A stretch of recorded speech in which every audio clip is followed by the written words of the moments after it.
Hafa and welcome everyone. We are taking a moment to have you log in and check your settings. I'm Cynthia Caput with the Guam Coalition Against Sexual Assault and Family Violence, and thank you for joining us for today's webinar on human trafficking awareness and response. So I just noticed in my slide that I forgot to add in awareness part, but that's what we'll be talking about. It is for 4 days, today, tomorrow, and then next week again, Wednesday and Thursday. And so you will be receiving separate links for each day. So as we get settled, we'll just wait for everyone to start logging on. When I've noticed that, majority of you have been able to come on, then we'll be able to go live. So momentarily, I will, let me see, hold the recording for the moment. And actually, our sessions will be recorded and we will post them on our YouTube page, but then we also have information that we'll be posting. We'll be going through this in a moment to give you more information. So while we're getting settled, I'm pretty sure many of you are very familiar with Zoom. So please look for the chat section in your settings or on your computer monitor and sign in if you don't mind. As Corey has done, please give us your name and let us know where you're from. So we are expecting not only from our partners from Guam, our advocates, we are also looking forward to having folks from across the region. We're expecting folks from Saipan, so a shout out to our partners in Saipan and the CNMI. And then two, we will be having our partners from Pohnpei, Chuuk, as well as American Samoa join us. We are also fortunate that we have our partners calling in from the East Coast as well as the West Coast to join us. So yes, thank you so much for joining us in today's session.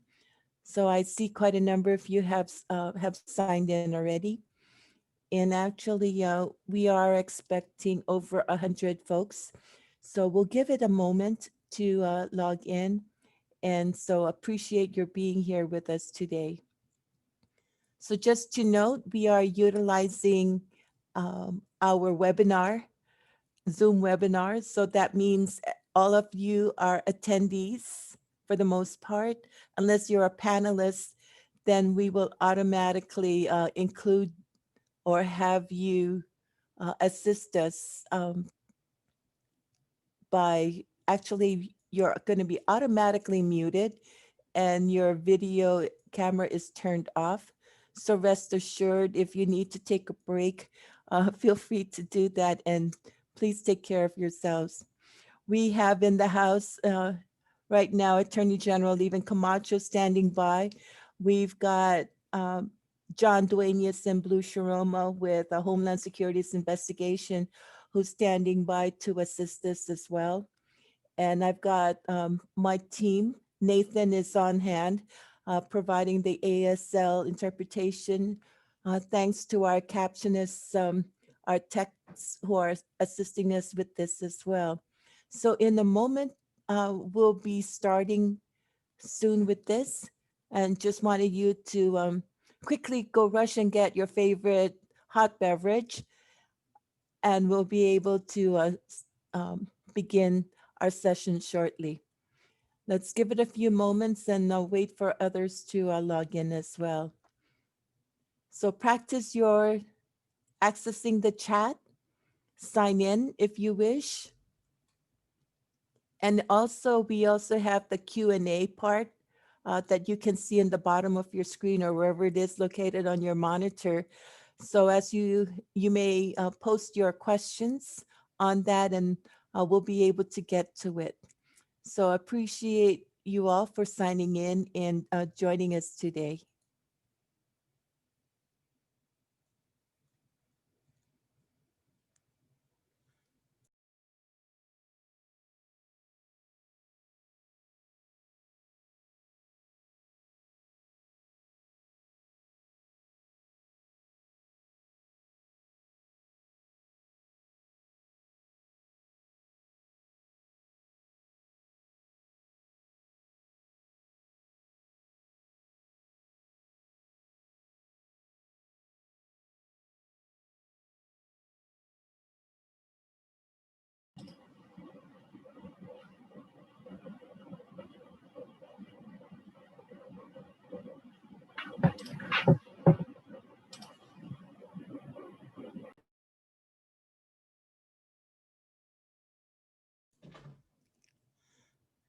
So good morning again.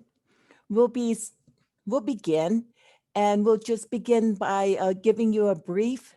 We welcome you all again. I'm Cynthia Cabot. If you've just signed on, I'm with the Guam Coalition Against Sexual Assault and Family Violence. So thank you so much for joining us today for our Human Trafficking Awareness and Response webinar. Just wanted to point out that we will be posting the handouts on our website. So please go to www.guamcoalition.org.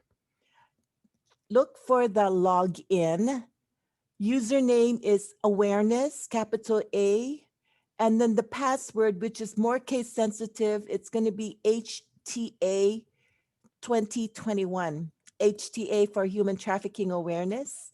So that will be the password. And on that site, you'll be able to access the updated agenda, as well as information that we'll have available to you in the presentations. So we'll no doubt post updated presentations from our partners as they are available to us as well. Just wanted to point out, of course, that this webinar, if not for funding in part by our grants from the U.S. Department of Justice Office on Violence Against Women, as well as a grant from the Family Violence Prevention Services Act with the U.S. Department of Health and Human Services, we would not have been able to provide this webinar to you. And in addition, we thank all of our presenters and our partners for joining us and sharing this information with you as well. So first of all, just wanted to point out that we appreciate the University of Guam for approving continuing education units. And because we are offering 10 contact hours, that amounts to one CEU, you will need to work directly with the University of Guam for that.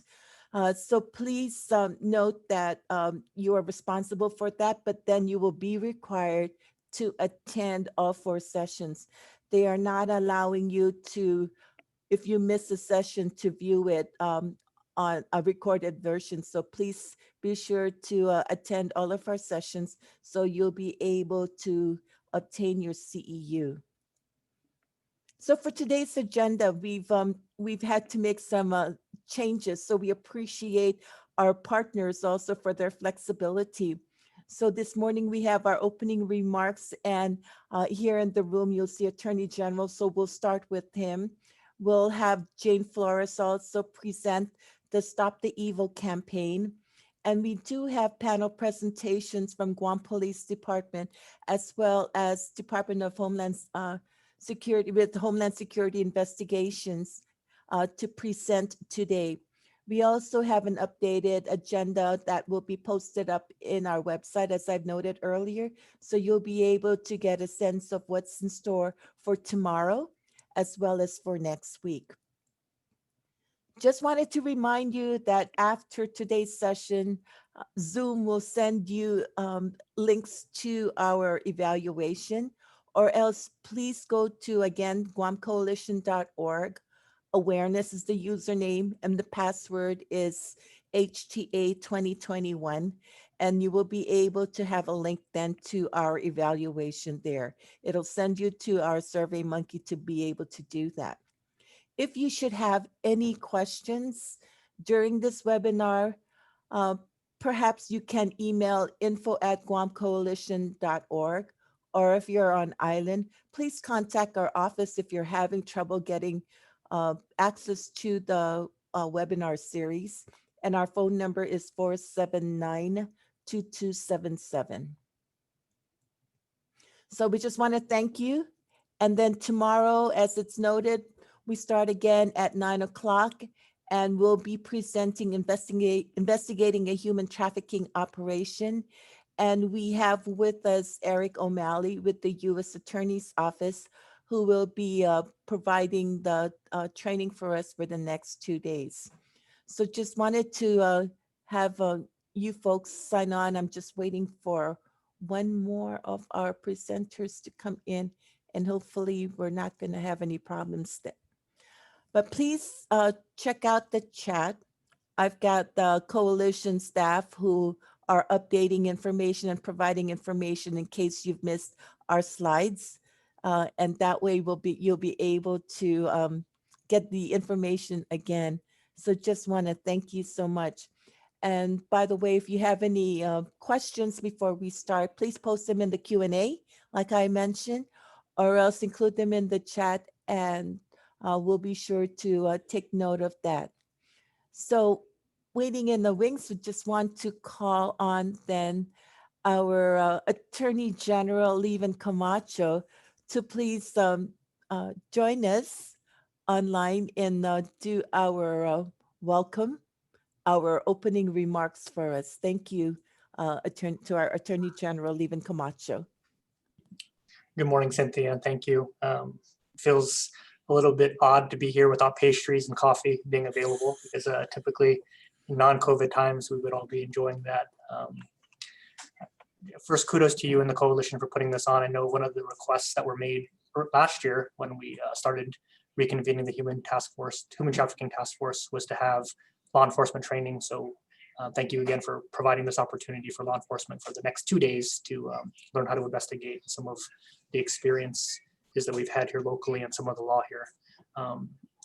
Back before I was AG, I actually was involved in 2 cases involving human trafficking, if you would believe it. And in one of the cases, I represented on the defense side a woman who had been trafficked and was here. And I recall meeting with her with an interpreter, and basically she was calm, and her questions were not about the legality, what was going on. It was, when am I going to eat? What kind of food am I going to be provided? And she was very well taken care of, and her case was resolved, and she ended up going back home to the country that she had been trafficked from. And I remember thinking about human trafficking and stop the evil, and we talk about these things. And just the disconnect, right? The way that we talk about, we have a campaign, and Jane's going to talk about the PSA she's put together, Stop the Evil. But when you meet the victims of human trafficking, they often don't imagine themselves as being victims themselves. And I think one of the moments that I recall from our first meeting with you, Cynthia, and I think Jane, there's tension between law enforcement and victim services that we can't ignore as we go into these next 2 weeks, because human trafficking is a crime of power, and they often victimize those who have no power, whether they're young, whether they're economically disadvantaged. And they get to the point where they don't imagine themselves as victim, and they find themselves participating in crime. And as we've seen locally, traffickers often use the threat of law enforcement and calling law enforcement as a means of exploiting and coercing victims of human trafficking into continuing to engage in these activities. So I think where you're at in the spectrum of human trafficking, we all agree that it is evil. We need to prevent it. We need to do more outreach, and we need to increase reporting. And the only way that we can do that is through building trust, not only between victim service providers, law enforcement, and an understanding, but also in the community, that they know that when they come to law enforcement, they're there to help. They're there to identify the actual wrongdoers in this situation, because it is complex. And through that tension, I hope, and the next 4 sessions, that we're able to have some very good dialogue with that and get everyone in the room and to move it forward so that we can continue to fight human trafficking on Guam, regionally and internationally. So I'm very brief normally with you, Cynthia, and you know that. You've done enough of these for me, so I don't have anything else to add, and I'm very grateful for you to invite me to provide opening remarks today.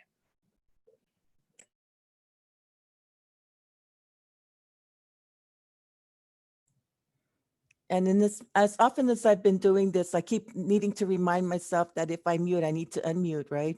So as I was saying, thank you so much, Attorney General Leven Camacho, for joining us. And certainly, if you don't mind sticking around through Jane's presentation, because if there's any other questions with regards to that, just wanted to point out too that the Attorney General is certainly taking the lead with the Human Trafficking Task Force. And as the coalition is a member of that too, then it is in partnership with the AG's office and all of the other partners that we are joining together to be able to provide more information on trafficking, to raise awareness of it, and certainly to draw attention to how law enforcement and our victim service providers are responding to this. So thank you so much for joining us. And I'm going to, I see Jane Flores waiting in the wings. So I will call her up now, Jane, to join us as I cue in your presentation. Okay, thanks so much, Cynthia. And I just want to thank you and the Attorney General and everybody on the task force. When we decided last year that January would be Human Trafficking Awareness and Prevention Month, and we didn't decide that it would be this, it just is, but that we would have a campaign rather to increase awareness.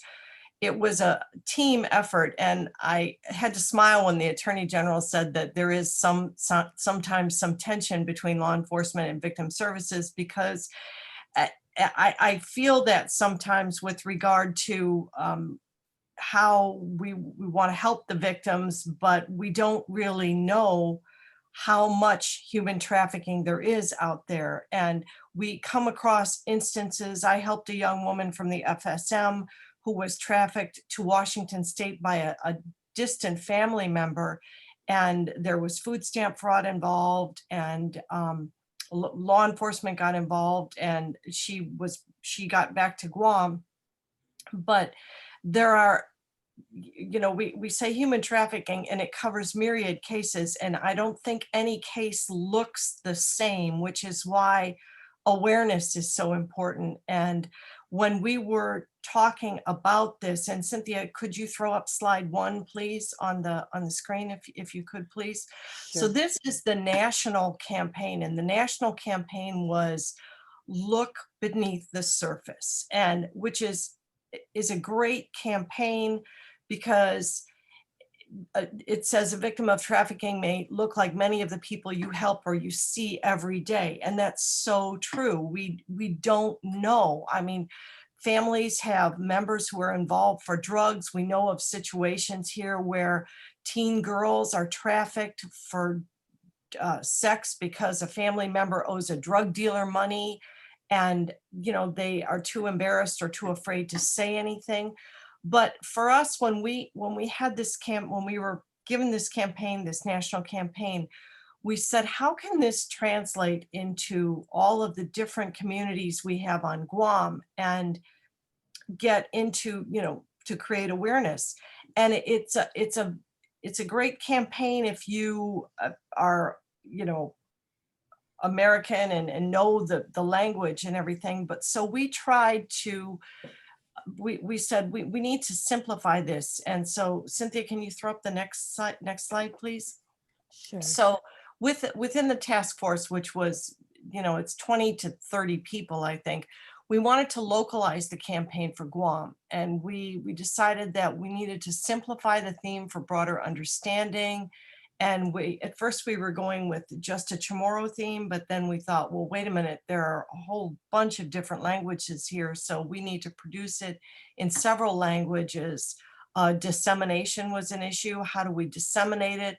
And of course, our goal was increased awareness. So when we tried to simplify the theme, and we threw out very many themes that, what does human trafficking look like? And what is it? And it's evil. So somebody came up with Stop the Evil. And that is a theme that we thought could translate into any language, and that human trafficking is one of the evils in our community, and it manifests itself in different forms: sex trafficking, labor trafficking. So how do you simplify that to tell people that this is what we're looking for. We need for you to keep your eyes and ears open, that kind of thing. The languages, we decided to produce it in, we have English, Chamorro, Tagalog, Korean, Chinese, and Chukis. And we decided 6 languages because those were the majority of the cases, I think, that we were seeing, that the task force was seeing. There was people from the FSM, people from, the Chinese labor, the Korean, the massage parlors, and the Chamorros, the drug issues. So we decided that we needed to have these different languages, and we tried to get people to translate the PSA, and that was a difficulty in itself, and we still need a Korean translator. So if you know anybody who speaks Korean who would like to translate this for us, please let us know in the chat. And disseminating it through the media outlets have been great. Sorensen, KOAM, GTA, Docomo are putting it on their social media. I saw it on KOAM the other night. And but what is great about what Cynthia is doing today is that we need some feedback for this campaign, because it was thrown out by task force. This is not done by experts. Everybody on the task force is an expert in their own various role, but we're not media experts per se. And I have to thank, at the end, I'll thank all the people who helped us with this, but it was done with no money. So it was a completely volunteer effort. And what I'd like to do now is show you 5 of the languages that the ad was produced in and get your feedback. And I think afterwards, Cynthia, you want to jump in about your poll that you're going to put up afterward? Yes, actually in between the slides. We'll do one after the sex trafficking one and then one after the labor trafficking. Okay. So we'll Great. start with the next slide with the first one then, right? Okay, and then please look, and then if you happen to speak the language that the slide that the ad is in, and you see an error or something, please let us know in the chat. We are looking for feedback, effectiveness feedback, if ways you think this could be better, because we want to continue this not only just in January, but throughout the year, and then make it better. You know, maybe if we get some money or next year, how we can hone it, how we can make it better, because this is an issue that unfortunately I don't think is going to go away anytime soon. And we just need to make everybody be aware. And if you see something, say something. So Cynthia, if you want to go ahead and play the ads, and then please give us feedback in the polls. Sure. Give me a moment. Here we go.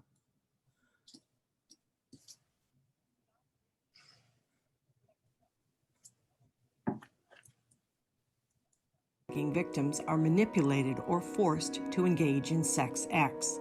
Massage parlors, hotels, and even private homes are some of the places where victims are forced to sell sex. If you know or if you suspect that someone is being trafficked for sex, tell someone.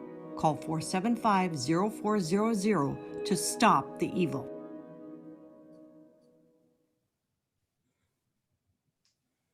Okay, I hope you're able to hear that, right? So that was the PSA in English, and here's another one. Na para itinailazi. Unu na donkulun tinailazi gi komunidata pagune tempo. Itrinaidutin ikineni, binendin, dan minilestan tautau siha. Maafafatsas estis yana kilisanu para ufanyano gi itetso minilesta. Gi halom sagan manlasa, hotet, dan kontoru i mismo gi matautau. Naman maafafatsas estis yana prohimo para umabenden maisesya gi minilestan itatautau niha. Dangin guaha untungo o sino guaha un suspetta put estina klasin trinaiduti. Fanyangani, agen 475 0 o una para itinalazi.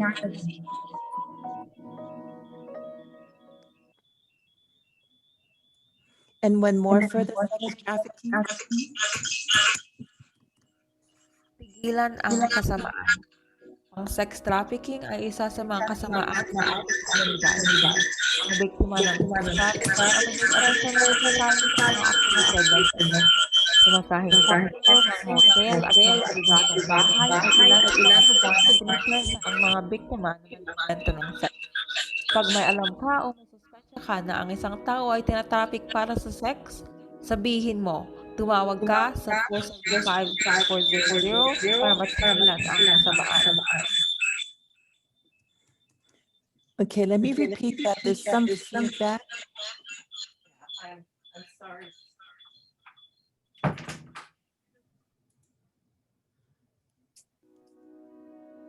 Tigilan ang kasamaan.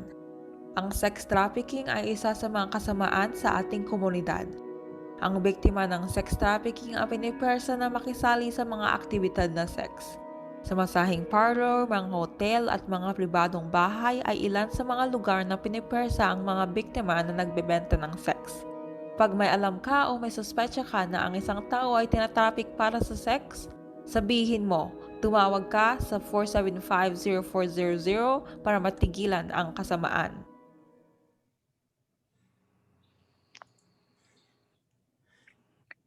So now I'm going to launch the polls at this time, Jane.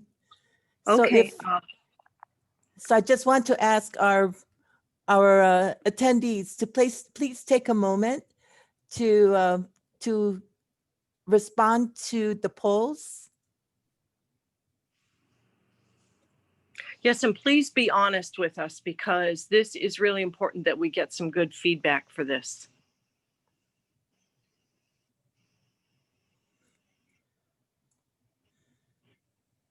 So the first statement reads, "Stop the Evil" is an effective message to raise awareness of sex trafficking through the PSA. Either you strongly agree, are neutral, disagree, or strongly disagree. So those are the same ratings for the other statements that are noted. The translation of the Stop the Evil sex trafficking PSA in Chamorro is accurate. And the same question or the same statement, the translation of the Stop the Evil sex trafficking PSA in Tagalog is accurate.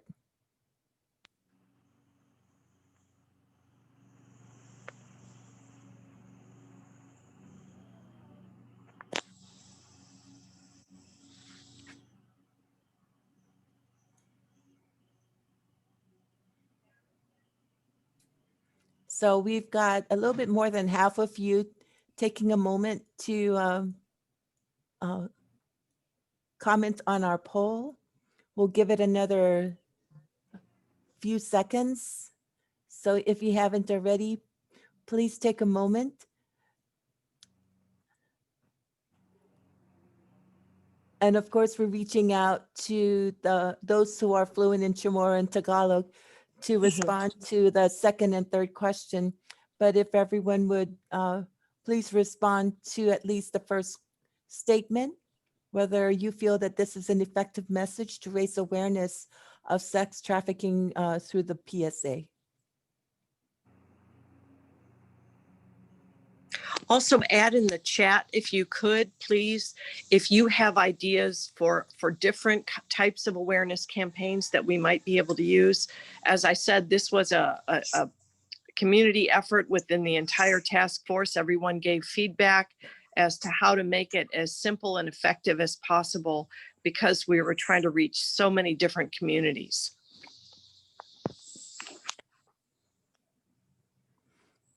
Okay, I'm counting down.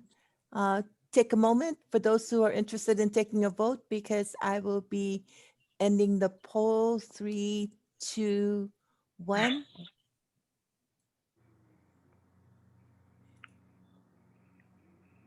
And here are the results. So 42% strongly agree, plus an additional 39% agree that this message, Stop the Evil, is an effective way to raise awareness of sex trafficking through this PSA.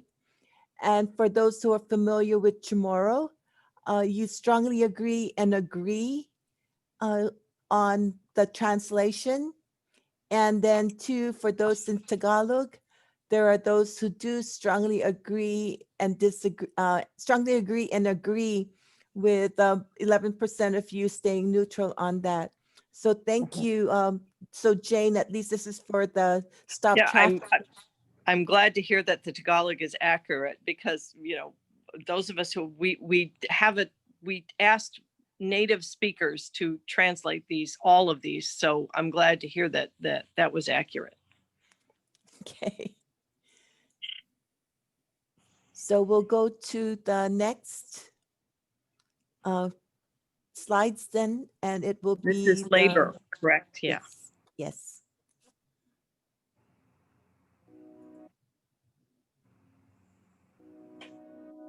停止邪恶。贩运人口是我们社区的祸害之一。劳动人口贩运的受害者被迫只有很少的酬劳，甚至没有酬劳的工作。建筑工地和工厂是可以找到受害者的一些地方。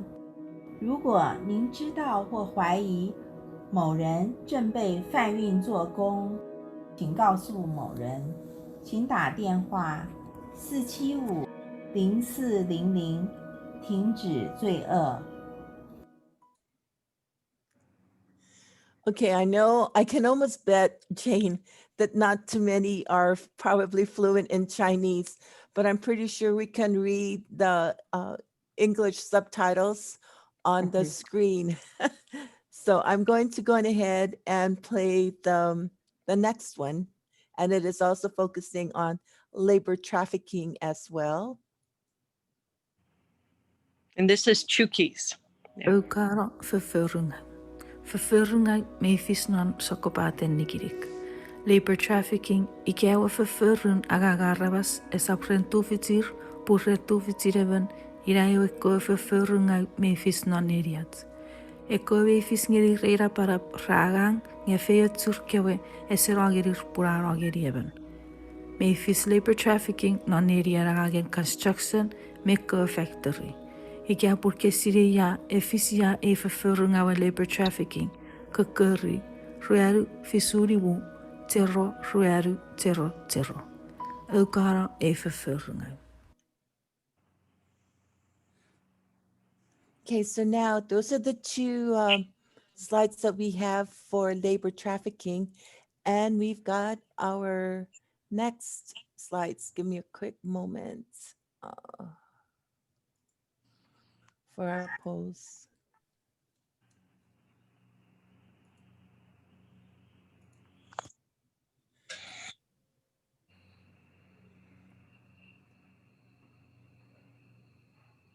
And for some reason, my poll's not showing. So meanwhile, while I'm working on getting the next poll up, Please use the chat, because what we would like to do is get ideas for the next. And, you know, as I looked at these when we were finalizing them, I realized that some of the graphics are not, you know, like, for example, the bad guys wearing hats. That's more of a like a 1930s gangster kind of thing. And so how to localize the bad guy look, or localize what the woman is wearing. She's wearing a collared shirt, and maybe I think there was one version where she had a shirt that had no shoulders on it. You know, it was just I don't know what you call it, a sleeveless shirt, so a sleeveless blouse. So things like that would more localize the campaign. And I know we tried to do that, but as I look at the video, there are things that I would tweak on it. So if you have suggestions, please put them in the chat also. And Cynthia, you have the poll up now. great. So please take a moment. Please rate the statements. And this is with regards to the labor trafficking PSA that you just viewed. Of course, it's in Chinese and the other one is in Chuukese. You may not be familiar with those languages, but no doubt the intent was to translate what they're saying as noted in the ad The itself. PSA, yeah. Which is why we put the wording up there in English, because if you are not Chinese, you still know what's going on. And if you are Chinese, then you'll pick up, you'll pick up on it right away. May I ask a question? Is this Sure? Are we able to have this played over the PA system at the airport? What I'm going to do is, as soon as I am finished with my portion of the presentation and I can go in my office and unfreeze my computer, because Murphy's Law technology is not all it's cracked up to be, I am going to, I'll put the YouTube link in the chat so that you can pull these ads down from the YouTube link or share them on your social media on your various, you can share them on your personal social media, on your agency social media. So we will make these ads, and in all of the languages that we have, they're on the YouTube. And I want to thank Cameron Hopkins from the AG's office for doing that, and her team, because that was a brilliant idea. And so we will be able to share these. So yes, you will be able to play those, the audio. It's in an MP4 file. So I think that you can play the audio, just, you can play it and it will just air the audio. I believe so. Okay, thank you, ma'am. I'm not with the airport, but if somebody can send it to the airport, it'll be nice to have them play it over the PA system Okay. once it's on file. You know what I'll do is I'll make that suggestion to Dr. Ricky Hernandez he's the deputy director over at the airport, and Tom Atta. Not Tom Atta, and the director of the airport. So I will make that suggestion for them. Thank you. That's a great suggestion. Thank you, ma'am.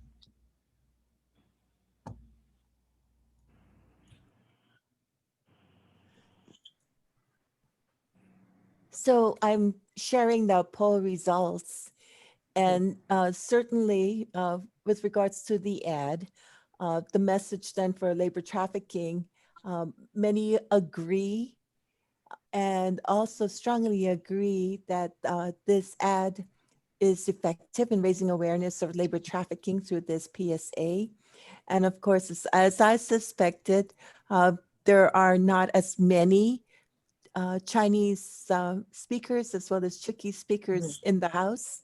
So, but then for the most part, there was some agreement as to the translation to Chinese and Chuukese as well. Cynthia, if I can ask, if those of you who disagree that this ad is effective, if you could just state why in the chat, that would be really helpful. We really appreciate the feedback. Or else, if you would, in the Q&A, you'll be able to make comments there as well and do that anonymously, because I know some of you may not want to put in the chat your comments only because it was going to be, you'll probably have your name there that you may think that it's like, oh no, I don't want people to know it's me saying that. So you can make a comment in Q&A as well. But it is okay. We're not going to come after you or anything. We want the feedback. So we really appreciate your honesty. And because, like I said, this is a campaign that was made by a team effort, and sometimes a team of 20, 30 people, doesn't always get it right. But we felt like this was the best way to get a simple message out, to simplify the message that human trafficking is evil. If you see something, say something, kind of thing. And like I said, I'm going to put the YouTube link in the chat. And I can also put it, Cynthia, I'll send it to you and we can put it in the Q&A. And so that way you can pull down these ads if you would like to use them. Okay. And actually the poll is already out, but if you would post into the chat or in the Q&A your comments as to how we can improve on the PSAs. And actually, just wanted to point out, Jane, because we actually initially shared this time last year, just amongst us, but it's this year that we're finally putting it out. And thanks to Jane and all of her partners for being able to translate it into the different languages. And so in the chat, there was a question as to whether it would be possible to incorporate this training with cultural and linguistic training. Most definitely, as appropriate, I think we would be able to incorporate this as well. And then I can certainly do the ads again because there was a comment that it went by too fast. And quite frankly, these ads are only less than they're 30 seconds. Most of them are 30 seconds. Yeah. And right. if you want, before you play them though, can you put up the last slide for me, please? So I can thank everybody who was involved in this, all the members of all the members of the task force, the governor's office, graphic artist Chloe Weilbacher, who did a really good job, because we had several iterations of this that we, and first we weren't happy with, and she really stepped up to the plate. Anne Marie Arceo from the Chamorro Language Commission, the Department of Chamorro Affairs, did our Chamorro translation. Joanna Carranza from the Filipino Ladies Association of Guam did our Tagalog translation. Helen Hu from the Chinese Ladies Association of Guam. Thank you, Helen, for the Chinese translation. Samantha Taitano from Manelu, and Joel Setik from the Micronesian Resource Center. I think, Joel, you're the one who did the Chuukese translation, and thank you for that. Erica Cho from the Korean Association of Guam. She did a Korean translation, a word translation, but we just couldn't find anybody that was willing to record it. So like I said, if you have a suggestion, please put it in the chat or private message me. My number is 483-6409, or email me about it. Also, the Human Trafficking Task Force members, thank you for all your feedback. And also, we want to thank the Island Broadcast and social media outlets, because they played this for free, which they should, because it's a PSA. But thank you, to everybody. So as you can see, it truly was a team coordinated effort, and we really appreciate everyone's help and everyone's volunteer efforts for this ad, because it is really important. Human trafficking destroys lives, and we just really need to stop it. Thanks, Cynthia. Of course. And Jane, you said that a very important word, volunteer. And many of the partners that assisted in the translation to the different languages certainly volunteered their time to be able to provide this. And it's amazing what we can do when pulling all our resources, such as volunteer time and our talent, to be able to pull this together. So kudos to you, Jane, for actually pulling it together for us.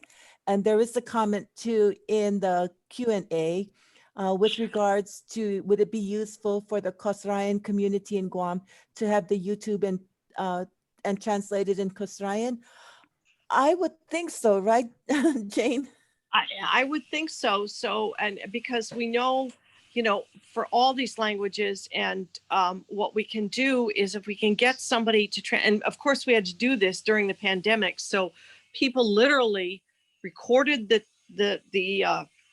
PSA on their phone and sent me the MP4 file, and I sent it, or MP3, and I sent it to Chloe, and she was able to produce the ads that way. So we did this completely electronically, which was, another amazing feat. So yes, we can have it translated into other languages, because I know that in the Marshall Islands, they have an issue with trafficking. There was, I don't know if anybody remembers it, but there was a media report in the state of Arkansas about a scam where someone from Arkansas was trafficking Marshallese women who were pregnant for babies for adoption, and that they were arrested, and that was stopped. But so we do have trafficking issues in all the islands, and yes, I think it would be helpful to translate it to every language. Great. And I also know, just wanted to note that in the Q&A, there is a comment about who better to fight and stop the evil than the faith-based organizations, and why no reps from that group. I'm not sure if it's a comment based on why no reps with the presentation or with this webinar, but we do have a representative from faith-based organization who'll be on next week as one of our attendees. And certainly if you're looking for representation on the Human Trafficking Task Force, I'm going to defer that to Attorney General Levin Camacho in perhaps with that suggestion of reaching out to faith-based organizations as well. And from my understanding, I think if there is such a great interest, there is also, you can certainly participate in the activities that we're doing, and through the Guam Coalition, no doubt, we do have representation of faith-based organizations assisting us. And so we would appreciate more involvement. Yes, indeed. There is a comment too in the Q&A. Jane, I'm not sure if you see that, but there is a comment and I'll just read that. My disagreement with the word evil is that it is used so often for all things bad or wrong in messaging that I feel the masses are desensitized to it.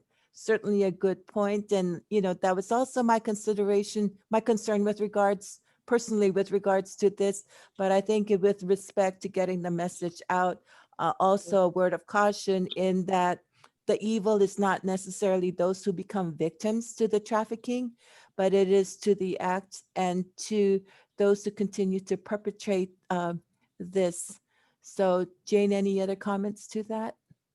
Well, that is really a good point. And I think that that's something that we need to take into consideration for future messaging, that we need to, do we want to focus on stop the trafficking? And is that a word that, what is the word that we could use? Because if we say stop the trafficking in English, most people know that that is what, trafficking is, either, human trafficking, stop human trafficking. And then what we need, what we have to have faith in is that these various translators in these different languages can come up with a phrase in their language that will hit home with that particular population as to exactly what human trafficking means. So thank you for that feedback. I think that that's great feedback.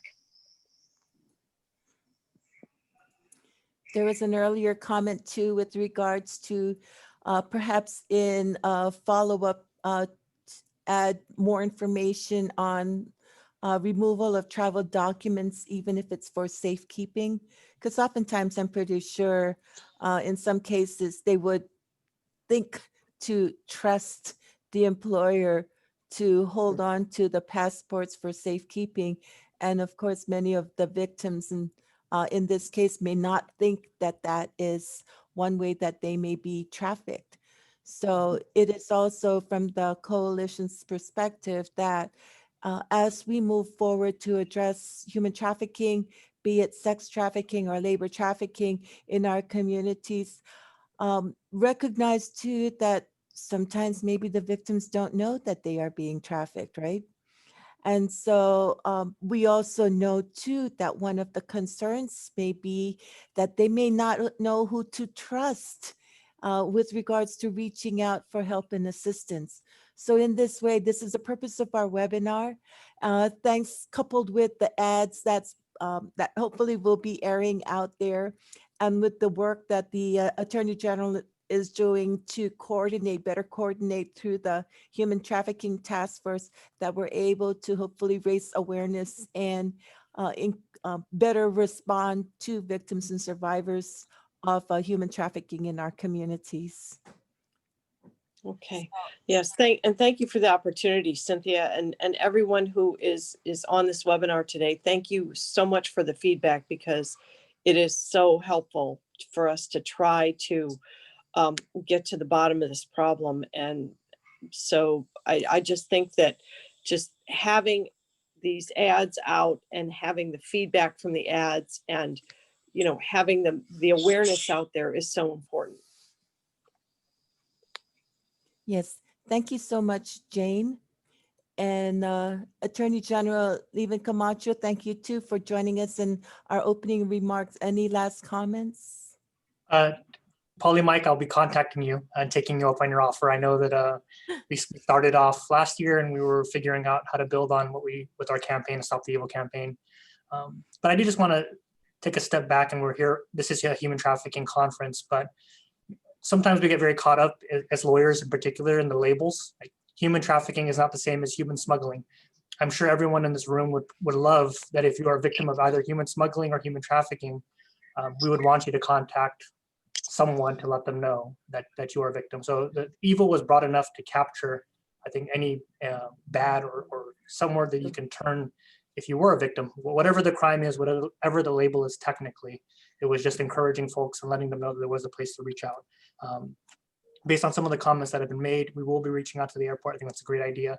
But it also, I think our next video series, perhaps Jane, will be common signs of human trafficking. And the beauty of building out this YouTube channel is that, we don't have to start from scratch next year. We can use the videos that Jane has put together this year, and then next year we can focus on translating all these what signs to look for, including withholding travel documents for our next series. So that was a great suggestion, and we look forward to bringing that to the committee or the task force and moving forward with that. So other than that, Cynthia, thank you very much for letting me be here.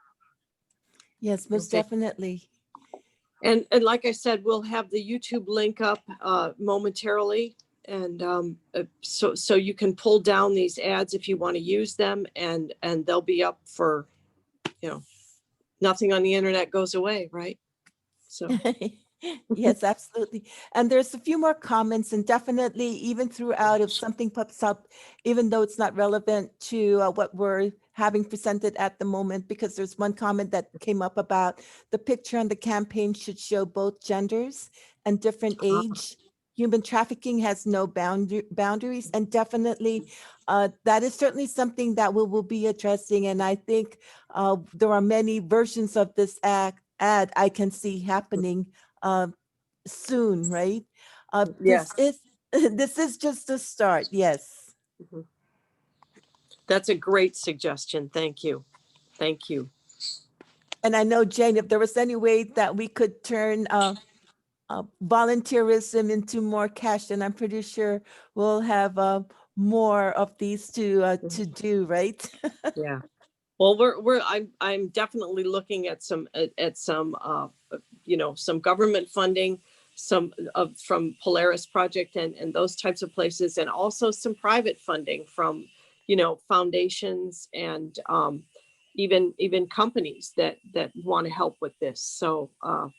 So yes, if we could get a professional campaign, a professional ad campaign with actually, human actors, I think that would be really effective too. But right now, this was our first effort. And like Attorney General Camacho said, this is, we're going to build on this. So, but these suggestions are super helpful. And I just want to thank everybody for making them. Great. Thank you so much, Attorney General Camacho, Jane Flores, for opening our session. At this time, we will take, it's time for a quick break as we transition to our key law enforcement partners who'll be speaking more. So please take a moment. Now's the time to go grab your favorite beverage. You're probably out of that cup of coffee that you poured yourself earlier. And then we'll be right back as we get our partners in gear. So thank you so much.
Stop the evil. Sex trafficking is one of the evils in our community. Sex trafficking victims are manipulated or forced to engage in sex acts. Massage parlors, hotels, and even private homes are some of the places where victims are forced to sell sex. If you know or if you suspect that someone is being trafficked for sex, tell someone. Call 475-0400 to stop the evil.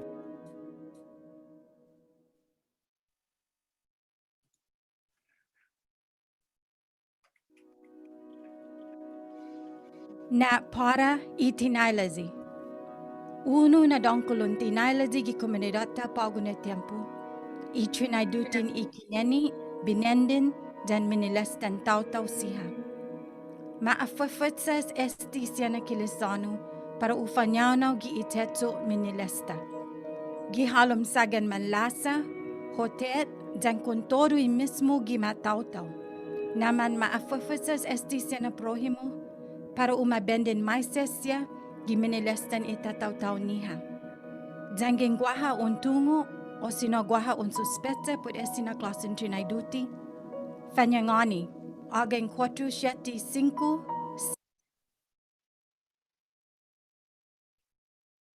0400 para una para itinailazi.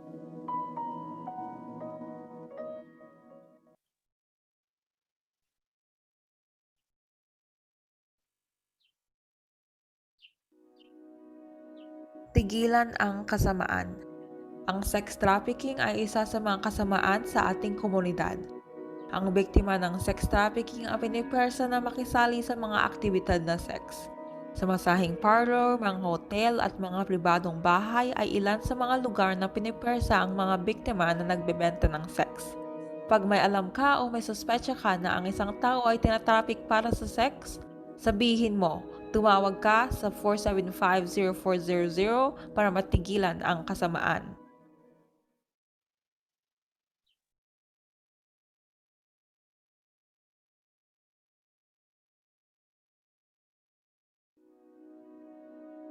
停止邪恶。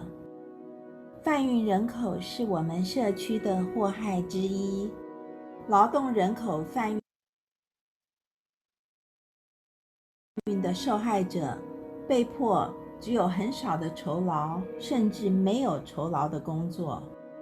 建筑工地和工厂是可以找到受害者的一些地方。如果您知道或怀疑某人正被贩运做工，请告诉某人，请打电话475-0400，停止罪恶。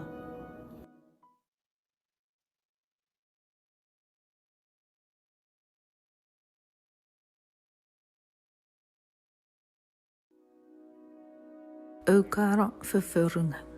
Vervurringa me visnan sokopaten nigirik. Labor trafficking ikeawa vervurrun agagarabas esaprentufitir purretufitireven irayo eko vervurringa me visnan neriat.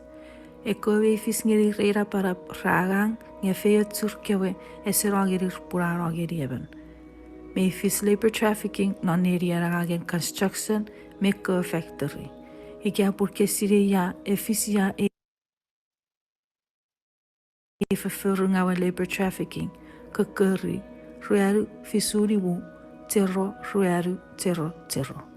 Aukara e vervurringa.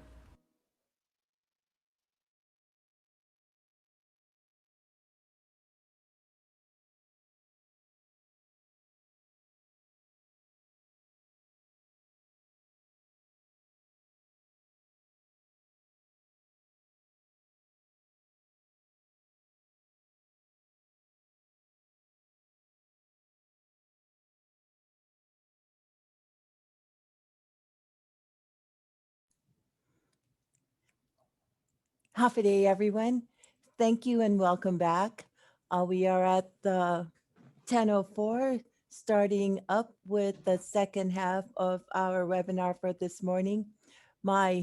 It's interesting how this 2.5 hours will go by real quickly, and we've got our guests waiting in the wings. And for this next session, we're going to have information shared by two of our key law enforcement partners who will be joining us to share their perspectives, share information, and provide additional info with regards to their addressing human trafficking here in our island.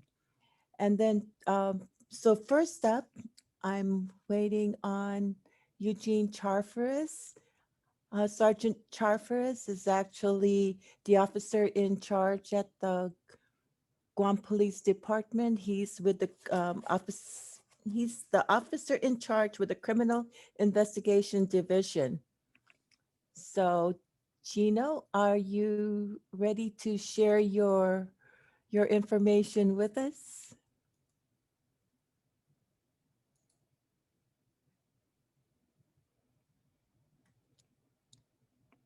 There you go. Vanessa, good morning. Good morning. Thank you so much, Sergeant Chaffers, for joining us.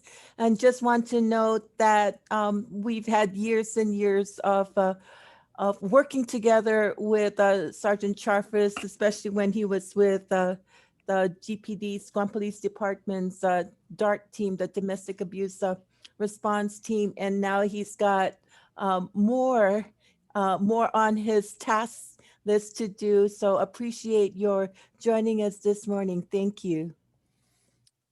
Thank you very much, Cynthia, for inviting the Guam Police Department and, to allow us to participate in this event.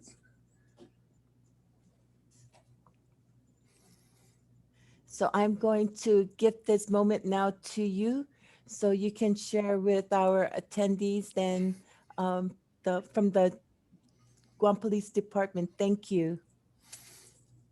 Thank you, ma'am.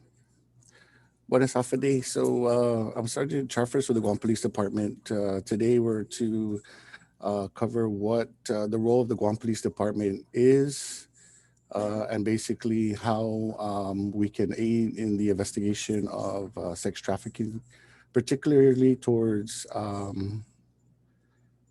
the exploitation of children. That's one of our biggest issues that we're facing and that we don't really talk about too much nowadays. A lot of the human trafficking is really focused a lot on adults. But what we've come to realize that with technology, with everything that's happening nowadays, with technology at your fingertips, it's a lot easier to entice and to exploit children. So one of the proactive ways that the Guam Police Department has reached out to try and tackle this problem is by joining what's called the Marianas Child Exploitation Task Force. Now, this task force is headed by the Federal Bureau of Investigations, because as we all know, this is a joint effort when it comes to human trafficking, sex trafficking, child exploitation. It really takes more than just one agency to tackle that issue. And so the Federal Bureau of Investigation has created what's called MECTEF, which is the Marianas Child Exploitation Task Force. And we have members of the Guam Police Department on that. There's other federal counterparts that also are part of MECTEF, to include members of the Attorney General's office that are part of that task force. And the overall mission of that task force is basically to share assets, training, communications, to take more of a proactive approach in addressing and assessing child exploitation. Now, part of the mission of the MECTEF is basically to also look into the non I want to say when it comes to parental disputes, right, between parents, right? So sometimes these children, they get kidnapped, non-ransom kidnappings or custody battles between parents.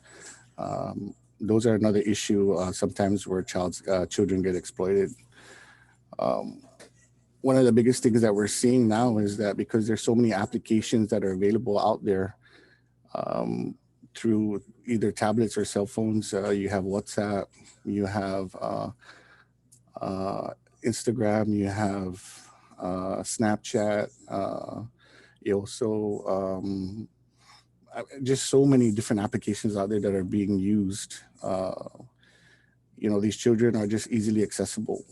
So one of the things that happens a lot that we have to really look out for are runaways or children that sometimes are classified as beyond control. They run away from the home, and then a lot of times they get mixed up, with either somebody that's older that's able to manipulate them and get them into some sort of sex trafficking at that point, right? And then they use these kids to recruit other runaways, these kids are running away from problems, running away from homes. They come into these rings, and basically that boyfriend or adult now becomes a pimp, and that's at a smaller scale. It could be a lot larger in talking, with what happens. But the main thing really is preservation of evidence. The technology that's going on and everything that's out there, we need to preserve as much evidence as we can. So in the event that, a lot of these devices that are being used, whether it's tablets, cell phones, computers, any type of storage media devices or any devices that are capable of storing any type of media, that's one of the things that we try to look for or we try to preserve, because nowadays a lot of these things are being documented, recorded, and are links to really what we like to say open Pandora's box. Majority of the time when we handle a single case involving a child, right, and those things come out, it usually opens up, other victims that are involved with, being trafficked or exposed through sex trafficking. So taking more of a proactive approach with our federal partners, and sharing our training, getting more trained in this area, this arena, and also going out to different types of operations that are hosted not just by MECTEF, but other counterparts in the federal on the federal side is really where we're at. That's basically what I can cover for you in regards to what the Guam Police Department does. If there's any type of sex trafficking or any type of human trafficking, of course, any type of child exploitation that happens, the best thing really to do is to come and report it to any of your federal agencies or local agencies. It doesn't necessarily have to come straight to the Guam Police Department, but you could come to GPD. You could report it to one of the other local agencies that you're involved in, or somebody on the federal side that you may feel more comfortable speaking to, because we're all tied in. So everybody, plays a role in trying to tackle these issues.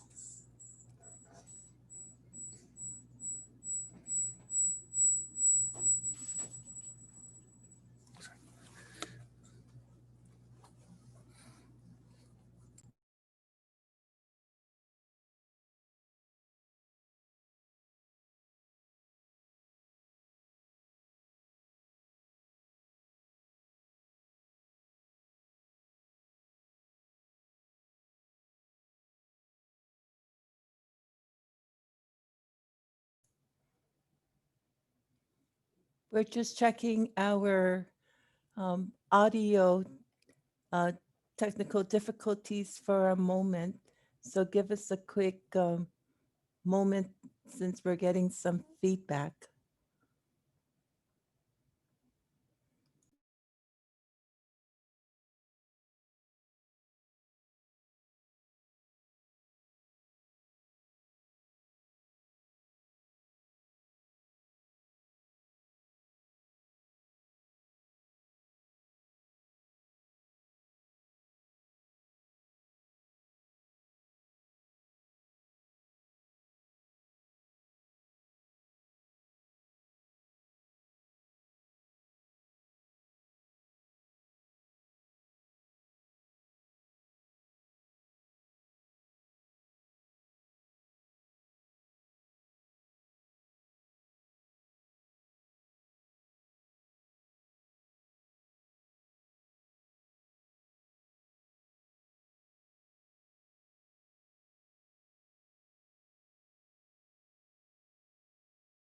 Oh, okay.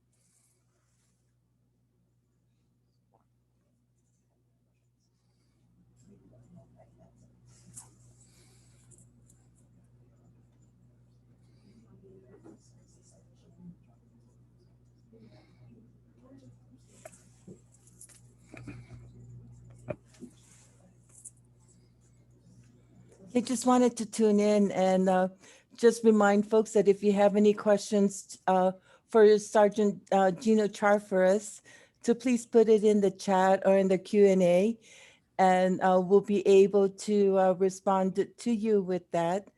So we appreciate Sergeant Gino for being with us today. And sir, what is the best number to reach in case they need to contact GPD for assistance with this? So our contact number will be 475-8616, 8615, or 8617. That's our actual police dispatch contact number. And then from there, it would usually go to any type of reporting in that area would usually go to a, I'm not sure what happened here. You're on. Oh, okay. I'm sorry. My screen disappeared. So, okay, so I'm still on. You. Okay, good. Yeah, so from that point, the dispatcher will then send out either the closest patrol officer that's available to make an assessment. And the protocols that we have in place is once it's dealing something with child exploitation or any type of human trafficking, from that point they'll automatically contact my division with the Criminal Investigations Division to inform us that they're dealing with a case. And from that point, we have our detectives go out. They vet the information, and then from that point, we start to coordinate with MECTEF and our other federal counterparts. We have some guys from HSI that are here today. They're also they play a big role. I mean, they have capabilities, they have personnel, they have equipment, to assist, in getting to certain areas that are beyond our borders, right? And so, they're also here. Thanks guys for coming this morning. Appreciate you guys being here, because obviously it just shows it's a team effort, for all of us to come together and address this issue. So that would be the protocol with the Guam police.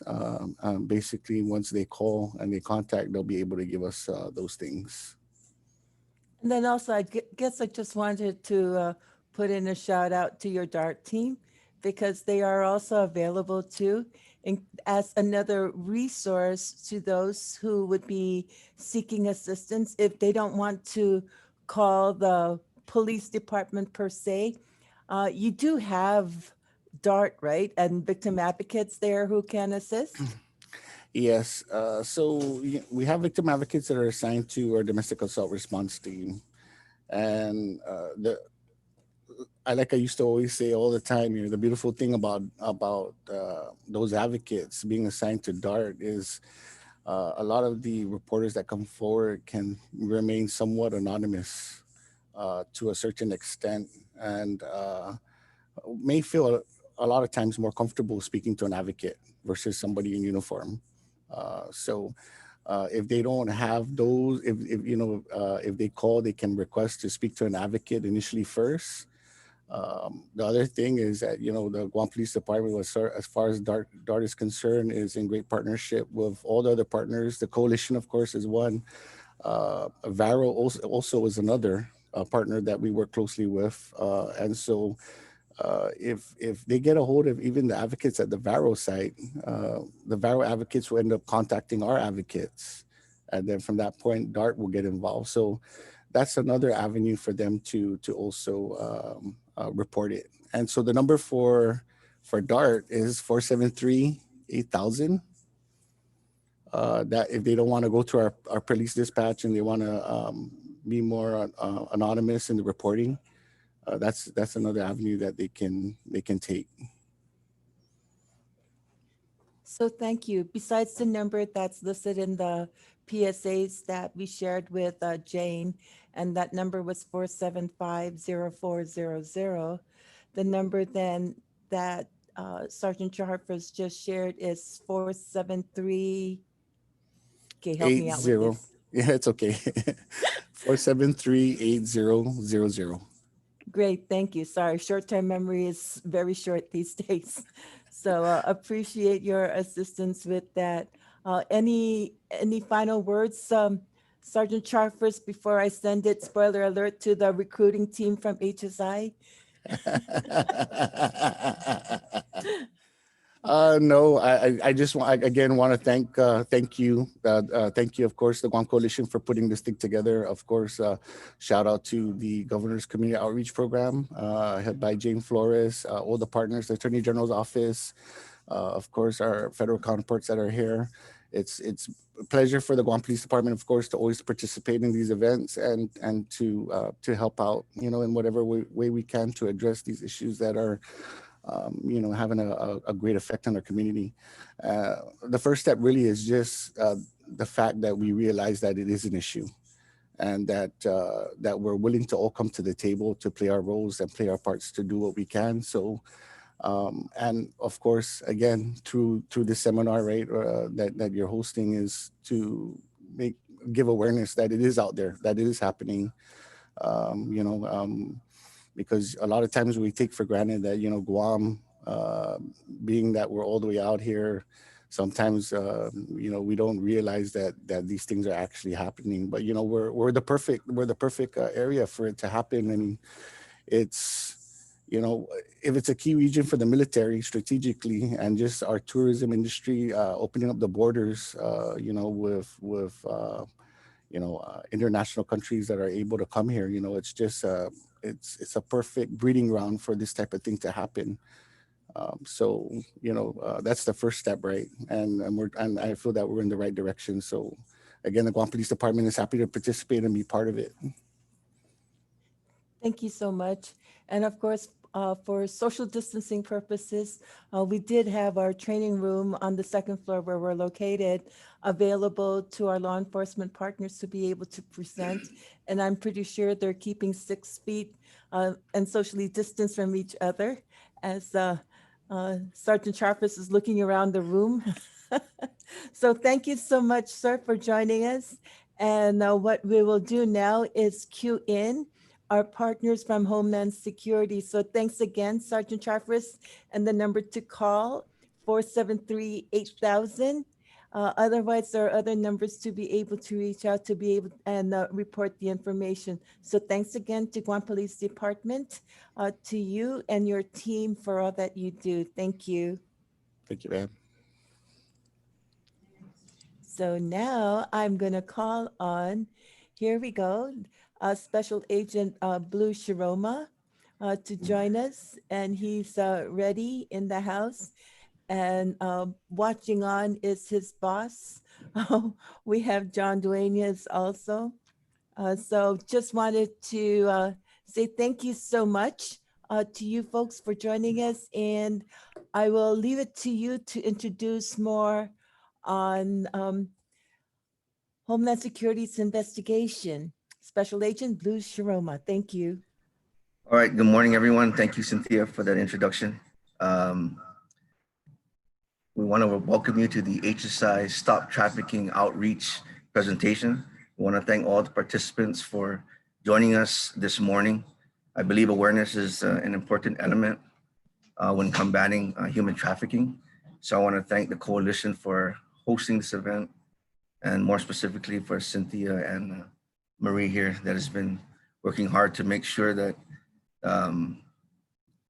everything goes off well. I know we did a presentation a couple of months ago that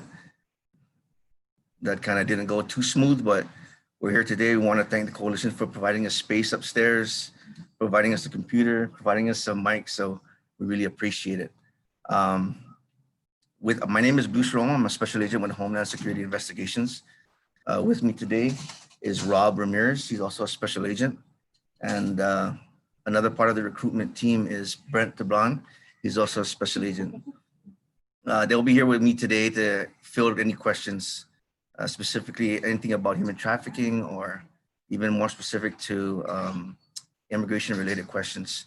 They were former CBP officers, former enforcement officers, so they're well versed in the immigration realm of things. So if there's any questions about immigration status and stuff, we'll be happy to answer your questions. I have a presentation. It's going to be a PowerPoint presentation. It'll last about an hour. Within that presentation, there's a short video. We also have the Blue House summary, and then at the way end, we'll hold question and answers for the ending of the presentation. So when I start my video, we're going to go ahead and, when I start the presentation, we're going to go ahead and mute the video and go there. So let me load up the PowerPoint right now.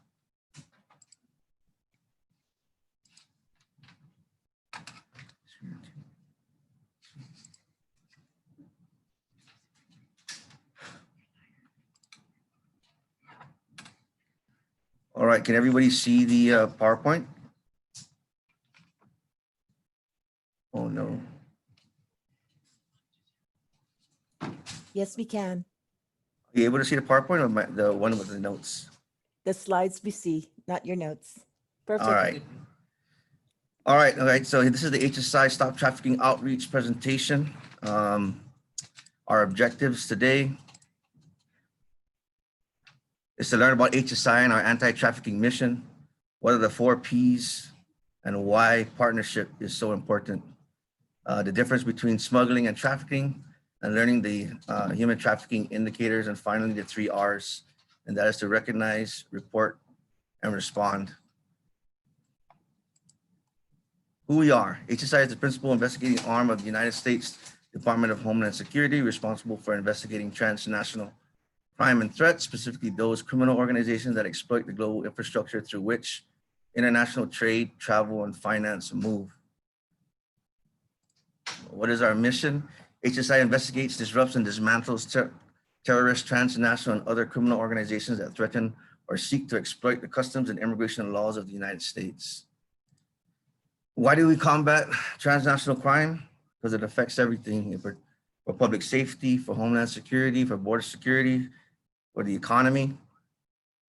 Just to give you a little history with HSI, because especially here on Guam, every time we approach somebody to interview them, we say we're Homeland Security Investigations.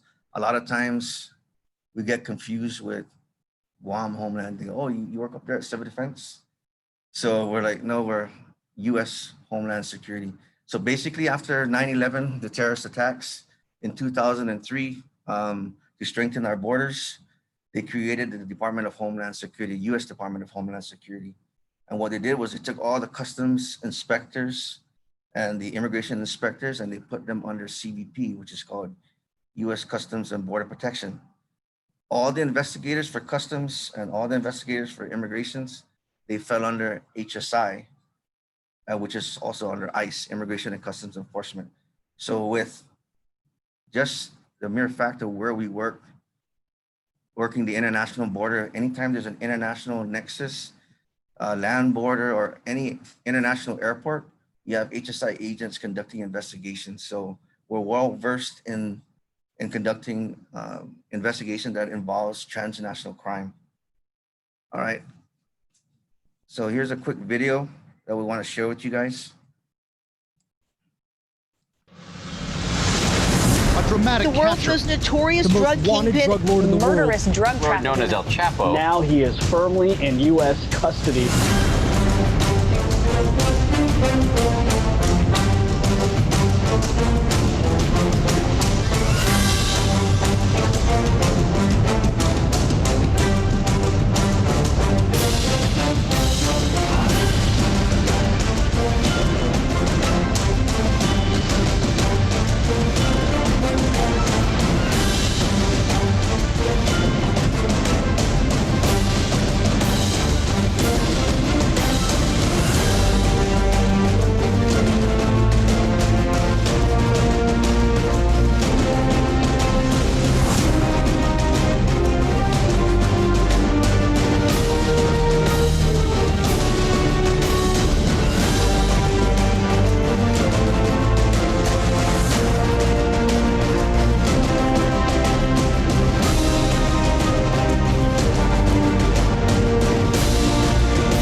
Awesome video.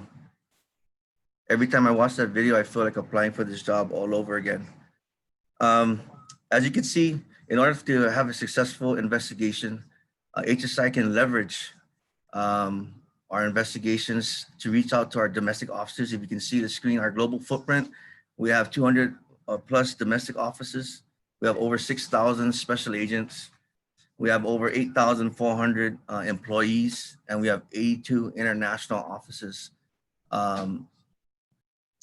Anytime our investigation, either your targets or your victims may have fled to another state or another country, we are able to reach out to our attaché offices or in the United States and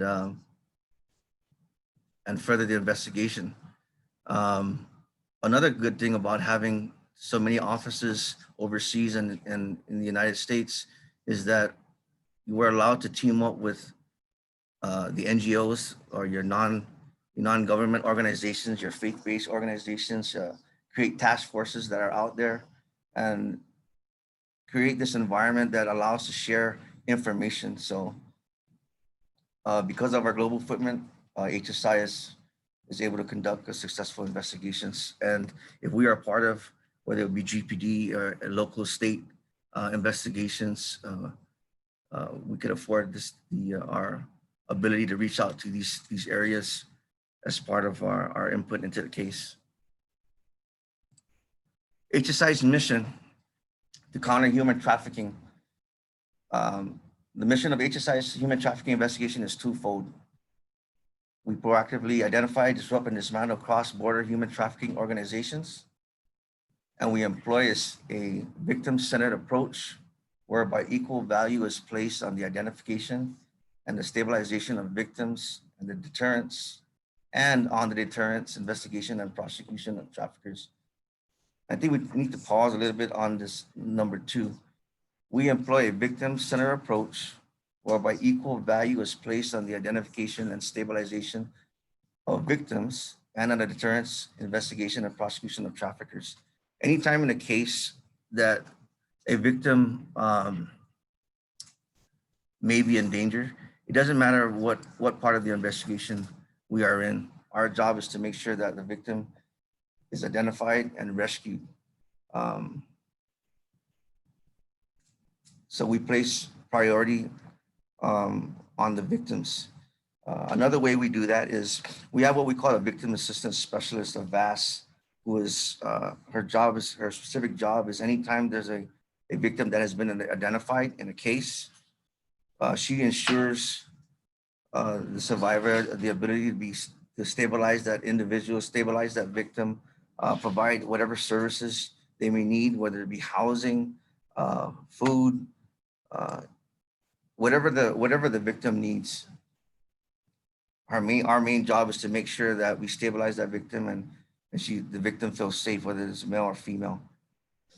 Another thing that we could also do during the investigation is, a lot of times HSI, we're dealing with usually people coming across the border, whether it be undocumented aliens or people that are coming with visas or status violators.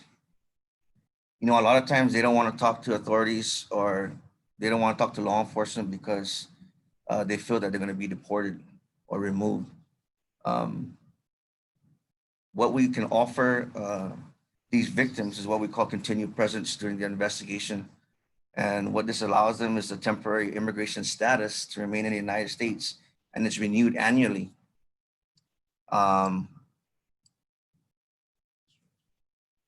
it is short-term, and there are long-term other statuses that we could provide. But in the meantime, primarily in a human trafficking case, we provide what we call continued presence. And that's something we use often, and it's a great tool. This allows the victim to be stabilized, allows them to feel safe. And when you do that, the conditions improve for the victim's cooperation with law enforcement, which leads to more successful prosecution and the identification of possibly more victims.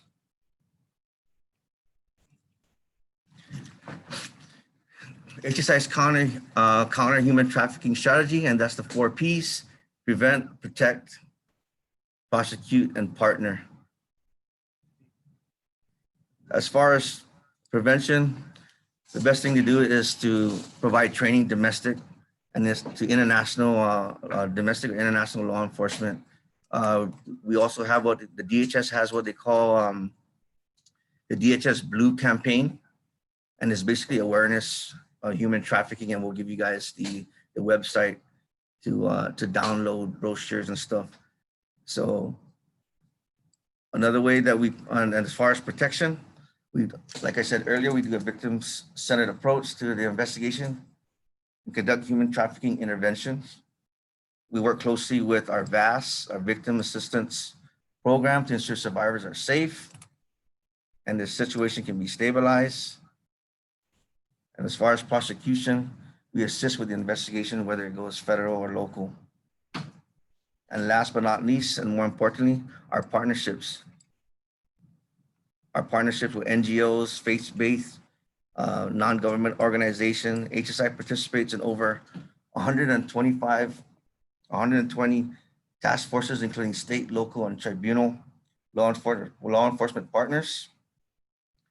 HSI participates extensively in the interagency anti-trafficking coordination teams initiative, along with DOJ's Human Trafficking Prosecution Unit, the U.S. Department of Labor, the U.S. Department of State, and the Federal Bureau of Investigations. So our partnership is very important.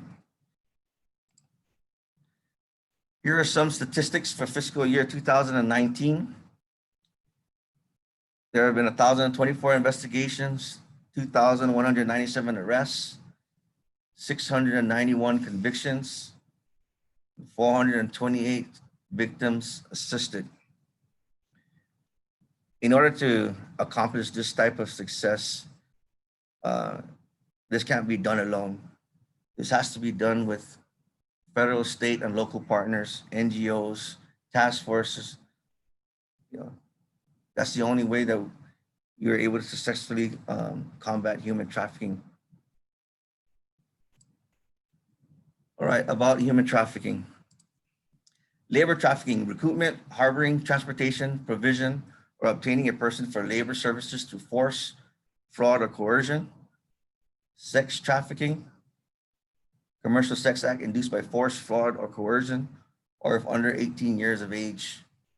And throughout this presentation, the key words on both labor and sex trafficking is force, fraud, or coercion.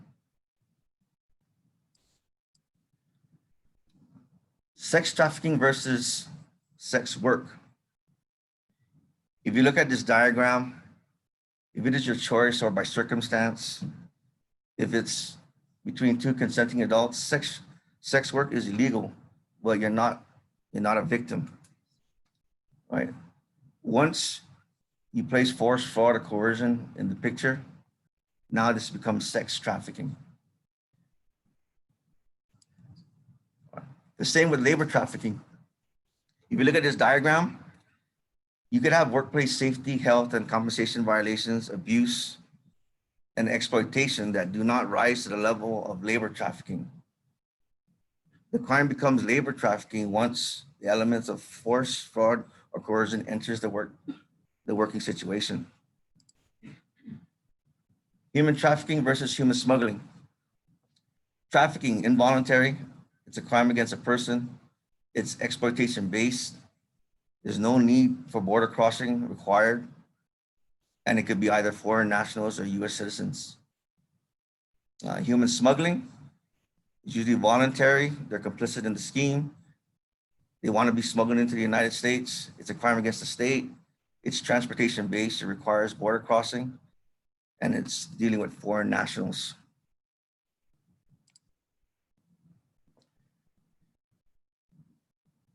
Trafficking, human trafficking versus human smuggling, both are lucrative, both are illegal, and both involve organized criminal networks. The same people that are involved in smuggling are possibly some way linked to human trafficking as well.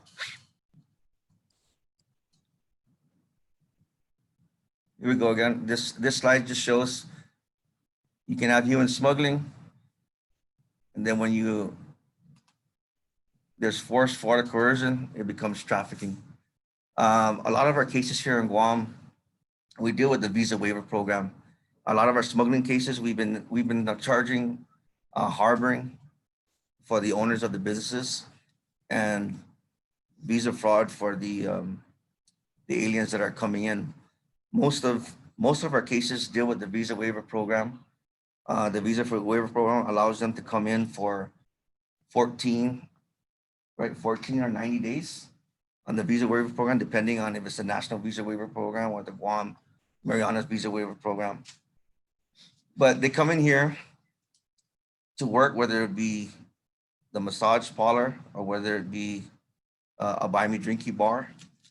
And it's usually either Taiwanese, Koreans, and a few Japanese bars. But it seems to be the same thing. Somebody recruit them, they want to come in here, they know they're coming here to work. Once they arrive, the owners would pick them up at the airport, would house them, would feed them. And a lot of the owners, the owners of the bars and the businesses, they take their passport. A lot of our cases, I could see smuggling turn to trafficking if, for instance, we call it debt bondage. Usually, if the owner of the bar pays for your ticket, is giving you food, is paying for your rent, usually, and they pull your passport, more than likely, if the owner of the bar tells them that they need to work in order to pay off their debt, and that debt keeps growing and they never can get out of debt and they end up being stuck on Guam, that could be trafficking. So,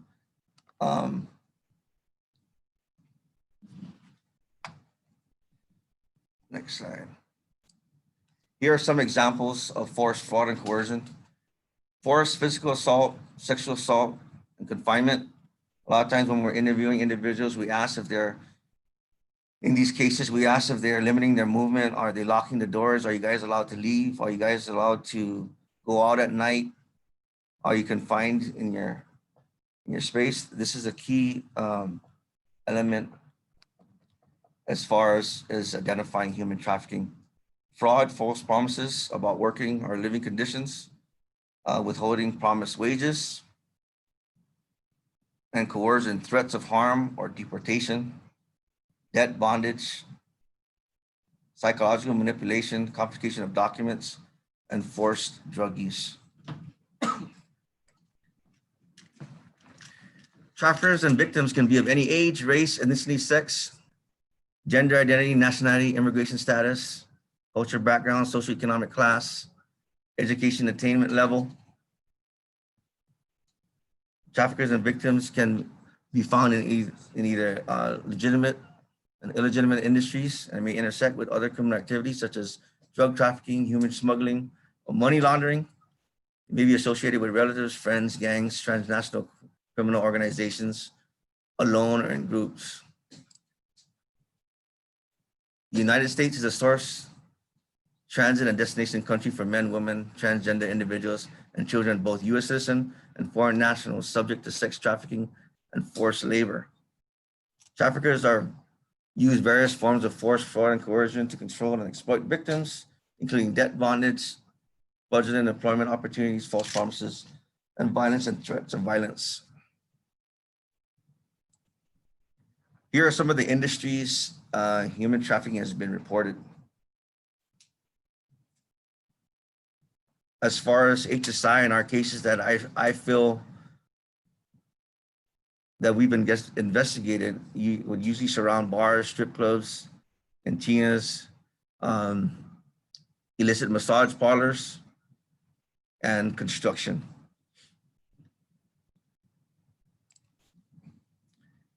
All right, ASAC Guam's case study on the Blue House investigation.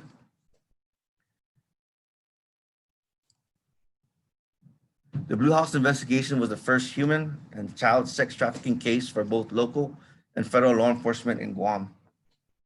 The violation came to light in January 2008 when a Blue House karaoke lounge employee sought assistance from the Guam Police Department to recover her passport from the owner operator of the lounge. The owner and operator of the club was a female ethnic Korean U.S. citizen named Song Ja Cha. The Blue House employees were all females from Chuuk, the Federated States of Micronesia. They told police officers they were recruited to work in Guam as waitresses to a restaurant, but once they arrived in Guam, they were housed in the club premises and compelled into prostitution. The club owner held their passports. Through the course of the GPD's patrol investigation, GPD found an operating brothel and enough corroborating evidence to justify arrest of the owner of the club and 2 employees on local charges, including unlawful restraint and compelling prostitution. The case was further investigated by GPD's Criminal Investigation Division. GPD executed a search warrant at Blue House that led to discovery and seizure of a total of $253,000 concealed in various locations about the club premises. HSI initiated a parallel investigation for human trafficking and adopted the seized currency from GPD for forfeiture. Here are some photos of the club. And here are some photos of the money and the sex paraphernalia. Songja Cha and her husband, In-han Cha, was charged federally with a 21-count superseding indictment of sex trafficking, including sex trafficking of a minor, coercion and enticement to travel for the purpose of prostitution. The indictment included a forfeiture allegation for the $250,000 in currency seized from the Blue House. In-han Cha died on June 2010 before the trial began. Federal prosecution of Songja Cha began on February 2011. Saknin Wirya and Frida Ishan, 2 Blue House employees whose victims said assisted Songja Cha with controlling the victims, each pled guilty to conspiracy and became witnesses for the federal government in the trial of Songja Cha. Wirya and Ishan were subsequently removed by Immigration and Customs Enforcement to their native country of Chuuk after completion of both federal and local judicial proceedings. Challenges in the case. During the pretrial hearing, evidence seized by GPD from the execution of a local search warrant was suppressed by federal magistrate court and could not be used in the federal trial. Records obtained by HSI Guam through their investigative efforts to independently subpoena and collect travel, medical, and financial records was instrumental in corroborating witness testimony during the trial. On February 9, 2011, and lasting to February 15, 2011, the jury trial of Songja Cha was culminated in a guilty verdicts on all counts on the indictment. Cha was sentenced to serve life in prison, but appealed her sentence with the 9th Circuit Court of Appeals. On May 9, 2016, while on Guam facing separate judicial proceedings at the Superior Court of Guam, Cha died while in custody at the Department of Corrections. All right, so that's the Blue House case. As part of this presentation, they provided a link with human trafficking victims share stories. And with this link, you can go on there, and there's a bunch of different videos to actually hear from these victims of human trafficking. What I found very moving was, from the perspective of a victim, she was basically saying that what could she say to, when they asked her, what could she say to police now that what she's been through? And she basically said that if the police, if she could tell police that when they see her out there, to look at them from a victim's perspective, and not that, oh, it's her choice and she's doing it because she wants to do it, when really she didn't want to do it. So she was basically saying that if they were to look at her from a victim's perspective, maybe somebody would have reported her case earlier and she wouldn't have been through what she had gone through. So I know, I'm not sure if everybody got the printouts or a copy of the PowerPoint, but the link is there on the bottom of the page. All right, potential indicators of human trafficking victims. I think this is important. As it says in the top, no single indicator is necessary proof of human trafficking. But if you take a set of all different ones from different sections here, you might be able to recognize human trafficking and report it to authorities. All right, so the first one under work and living conditions. Anytime you're 18, you're under 18, and it's providing a commercial sex acts as human trafficking. If you're in the commercial sex industry and has a pimp or a manager, if you're not free to leave or come and go, if you're working excessively long hours, if you've been threatened with deportation, if you're paid very little or only through tips, if you're not allowed breaks and suffer under unusual restrictions at work, you owe large debts and unable to pay it off, or recruited through false promises concerning the nature and conditions of work. High security measures exist in the work and or living locations. Example with security cameras, opaque windows, boarded up windows, bars on the windows. Physical health, signs of physical and sexual abuse, confinement or torture, appears harmed, malnourished, deprived of water, sleep, medical care, and other life necessities, has few or no personal possessions, lack of control, has few or no personal possessions, not in control of his or her own money or financial records or bank accounts, not in control of your own identification documents, not allowed or able to speak for themselves, usually using a translator. Abnormal behavior, fearful, anxious, depressed, submissive, tense, nervous, and paranoid, exhibits unusual, fearful, and anxious behavior, avoids eye contact, cannot freely contact friends and family, not allowed to socialize, does not have freedom of movement, threats of attempt to escape, claims of just visiting and an inability to clarify where he or she is staying, lacks knowledge of whereabouts, and has numerous inconsistencies in his or her statements.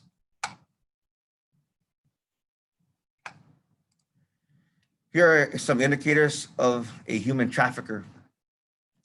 Very controlling, does not allow anyone near the victim, speaks on behalf of the victim, does not allow the victim to speak, uses forced alcohol or drug consumption, intentionally over-medicates victim, invokes rights of victims without victim's knowledge, abuses victim emotionally, physically, and sexually, confiscates victim's identification and or money, isolates victims from their family. All right, and finally, the 3 R's. Recognize, know the signs, report, call the tip line about suspicious activity, and respond. HSI will respond to your call by assisting victims and targeting traffickers. If you recognize human trafficking, report it to the HSI tip line. Here are some numbers. If you see someone that is in danger, call 911. Do not try to apprehend a trafficker, and be a careful observer, noting as many details as possible. Here are some other numbers that you could call in: the HSI tip line, the National Human Trafficking Hotline, and here's that website I was talking about earlier, the DHS Blue campaign.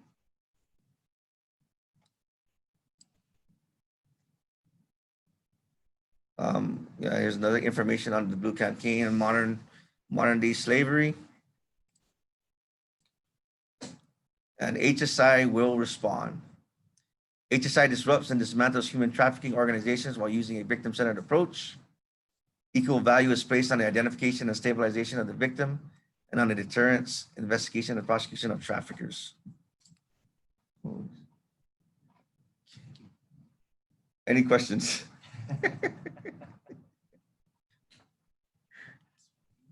Hold on. Actually, Blue, I don't know if you can see in the Q&A, there is a question there that's posted, and it's asking, are victims of trafficking from other countries return to their country of origin? Who pays for any expenses involved, and who pays for the cost of sustaining victims while awaiting trial of perpetrators? Would you be able to answer that? Okay, hold on. Let me minimize this and try to get the. Pays for their expenses if they want to return. The truth is, if they're, give them the options. I can hear your team with you in the background. And so at this time, I'm going to invite Yeah, let me have Special Marie try to. Agent, if I can call on Assistant Special Agent in Charge, John Duenas, to also come forward and be visible. He's also with the U.S. Department of Homeland Security Investigations, and actually he covers Guam, Northern Mariana Islands, Micronesia, and Polynesia. I know he's not prepared to present, but if you would be able to share your words of wisdom and perhaps also shed some light on other information that can be provided. Well, thank you very much, Cynthia, and thank you for inviting us and having us participate in this presentation. You know, Attorney General Camacho had alluded to the fact that on his opening statements that, you know, one of the things with trafficking is the tension between law enforcement and the non-government um, organizations and the victim. And, you know, he was absolutely right. Just a little bit background on myself.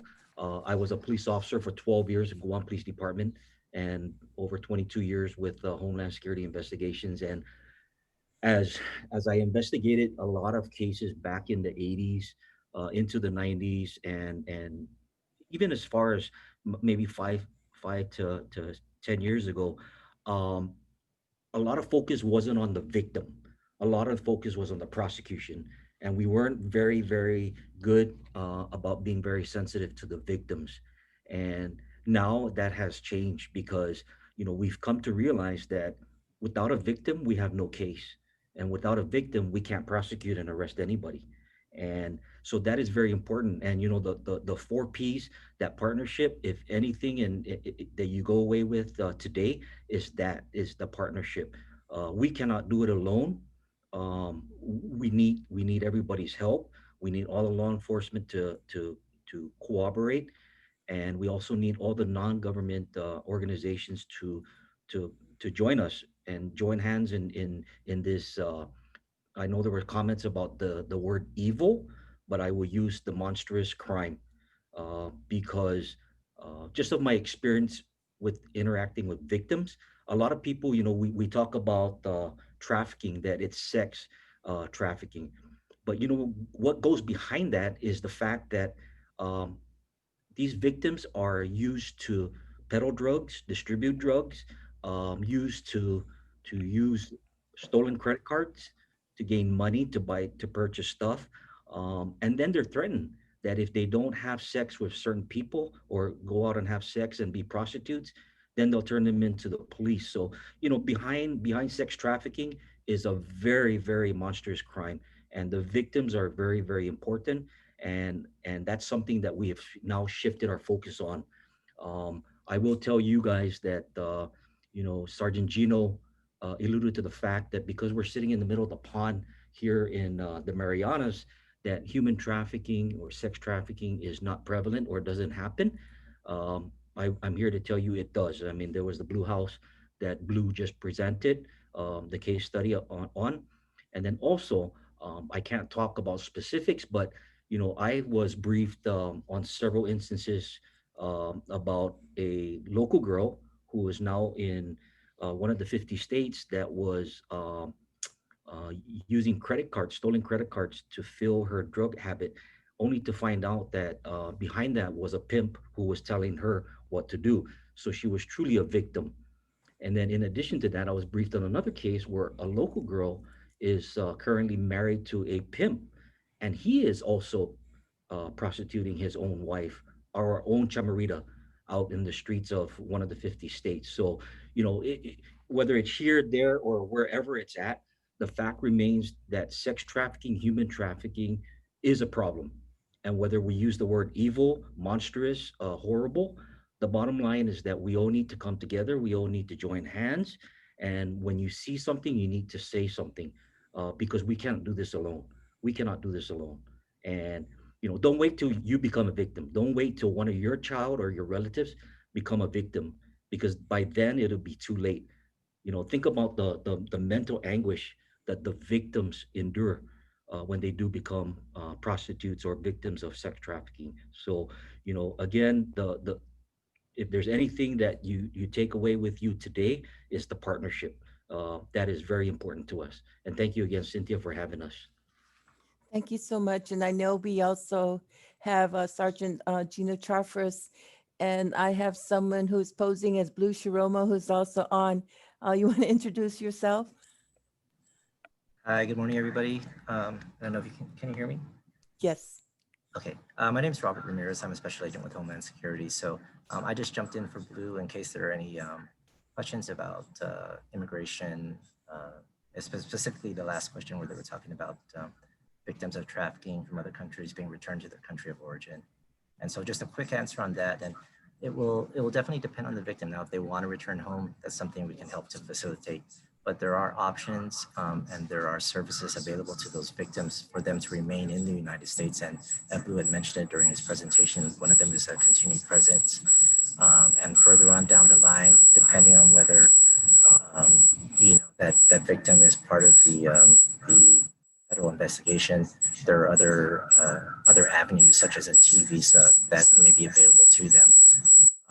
And as far as who pays for the cost of sustaining victims, a lot of that depends. I think our assistant special agent mentioned the NGOs are very, very, very helpful. In cases that we investigated, even when it didn't reach that level of a human trafficking case, the NGOs have been very, very helpful with assisting some of the victims of those cases. So I'm not saying all the cost goes on them. HSI does have the VAS, which Blue also mentioned, that helps to facilitate services for victims of human trafficking. But that's just a quick answer for that question. So much for that, Robert Ramirez, right?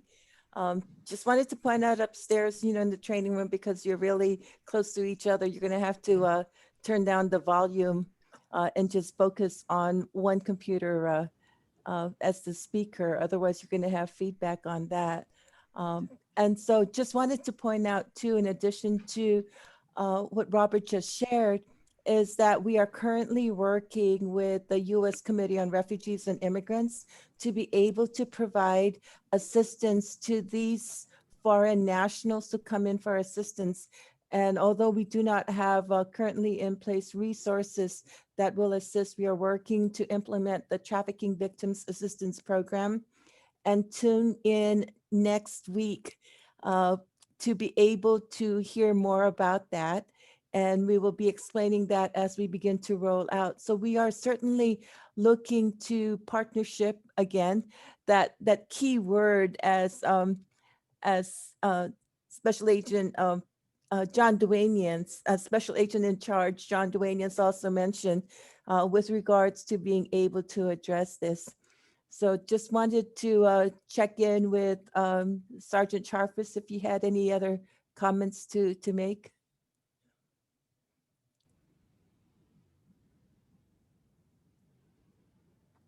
Oh, no, at this point, no, not really. No, not really any additional comments. Well, maybe just one. Just to touch up on MECTEF. One of the things that I failed to mention earlier was that these operations that happen, they happen on a yearly basis. So the first operation that we actually had was in 2018.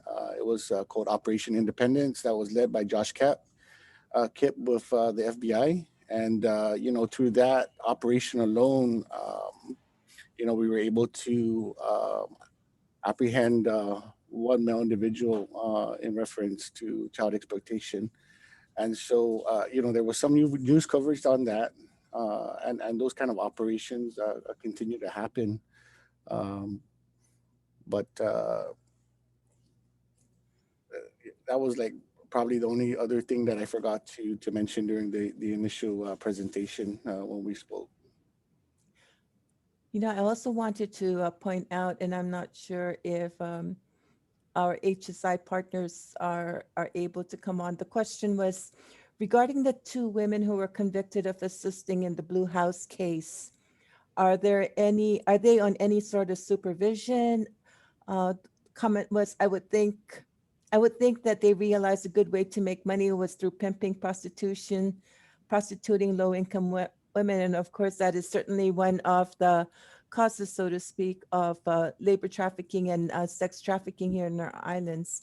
Do you have any comments or response to that?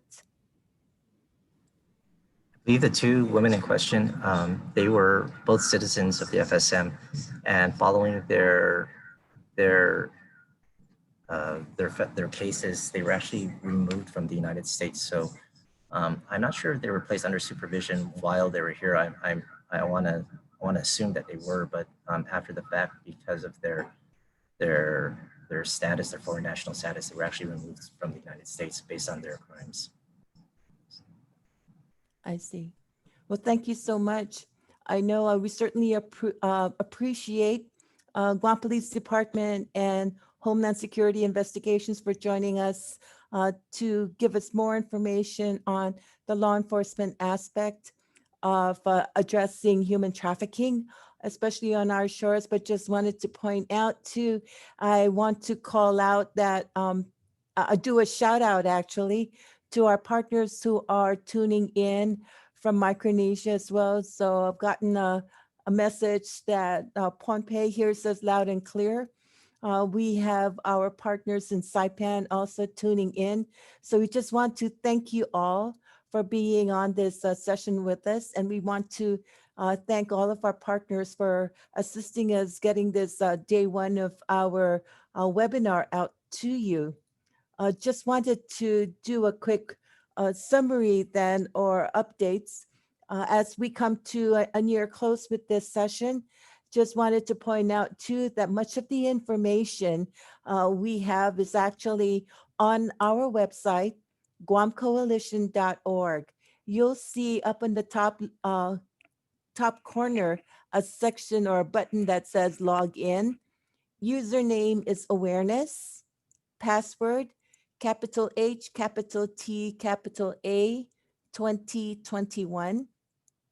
And that will certainly give you the link to many of our resources that we have.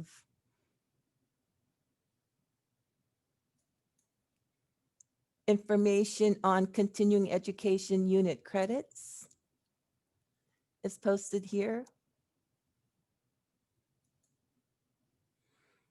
And we wish to thank all of our partners. And just a reminder, please don't forget to do your evaluation. We do have our schedule lined up for for tomorrow. We have U.S. Attorney from the U.S. Attorney's Office, Attorney Eric O'Malley, for the districts of Guam and the Northern Mariana Islands, who will be presenting on investigating a human trafficking case. So certainly you may not think that that is in your jurisdiction or that is an area that you would be responsible for, but certainly, as was pointed out with our HSI partners, a key point that Attorney Eric O'Malley will be presenting to is the importance of having our community as well as victim service providers participate in being in this new approach and being victim-centric, being victim-focused and trauma-informed in addressing human trafficking in our communities. Yes, we want to stop the evil, but then to note that the evil is actually with the trafficking, and that we have victims and survivors of human trafficking, sex trafficking, labor trafficking. And as was shared by Sergeant Gino Charfras, although we often think of the victims being adults, there are certainly children who are impacted by this. And so we wanted to be able to raise everyone's awareness to this. And we thank you so much for participating in today's webinar. So tomorrow we log in again at 9 a.m. and it'll be through 11:30 or as soon as we're able to get all the information out. And if there's anyone else who's interested, we are still accepting folks to register. Go online. We will have that available, and information is actually available on our website. If anyone else you know is interested in registering either for tomorrow's session, or else we have quite a lineup for next week. So we want to thank you all of our partners for helping us provide such a rich discussion and information to all. I do have our team posting in the chat on how else you'll be able to obtain information. So we want to thank you all for being able to participate and join with us. So again, just to remind you, we are using the Zoom webinar platform. So rest assured your mics are off and your video, your cameras are off too. So there won't be any awkward scenes that we can hear or we can see. And so we appreciate your being on. And I understand that as I would share our videos, there would be double captioning. So I'll be sure to take care of that for tomorrow so that we'll be able to have a more uneventful presentation tomorrow. But we thank you so much for being with us. And certainly this pandemic has in one way though made us go virtual, but I think it provides us the opportunity to be able to reach out and obtain and gather the information. So just wanted to give you a heads up for next week. We have quite a number of our federal partners also that we've lined up to participate in this. We have partners from the National Human Trafficking Training and Technical Assistance Center. We also have our partners from the National Center on Missing and Exploited Children who'll be participating with us. And then two, we also have our local agency partners. We have Salvation Army, victim advocates reaching out, who will be joining us along with CareDot Services from Saipan. Then we have from across the Pacific, we have from American Samoa Alliance Against Domestic and Sexual Violence, as well as our Pohnpei Women's Council and Chuk Women's Council who will be sharing their information. So just wanted to thank you. We will be ending a few minutes early, but hopefully you will take this time to please check out and complete the evaluation survey. Your evaluation and your feedback is very important to us. So we thank you for taking a moment to give us feedback. I'm Cynthia Cabot from the Guam Coalition Against Sexual Assault and Family Violence. Nathan Manibusan with the coalition is providing our ASL interpretation. And I have our team here from Rena, Taylor, Pale Ron, Marie, Nathan, I already said Nathan. There's also Shannon and Dwayne holding up the fort here behind the scenes. And then there's Marie helping our presenters to come show up to our training room. So thank you again. We will see you tomorrow at 9 o'clock. And just to point out, we will have this available on our YouTube account so that you'll be able to go back and listen again to what we've been able to share. If you're interested in getting copies of the PSAs, Jane Flores put that in the chat. Email us, info@guamcoalition.org, and we'll be able to get that to you also. Just wanted to point out, there was a comment that was made earlier about having it translated to all of the Micronesian languages. And so certainly if you know someone who would be able to volunteer their time and is able to provide the translation for us, then I'm pretty sure we can work with Jane in making that happen. But certainly it's not just in the Micronesian language, but also in other Asian languages as well, because we are certainly a very diverse community when we look at Guam's demographics. So thank you all again. and we shall see you tomorrow. Have a good day.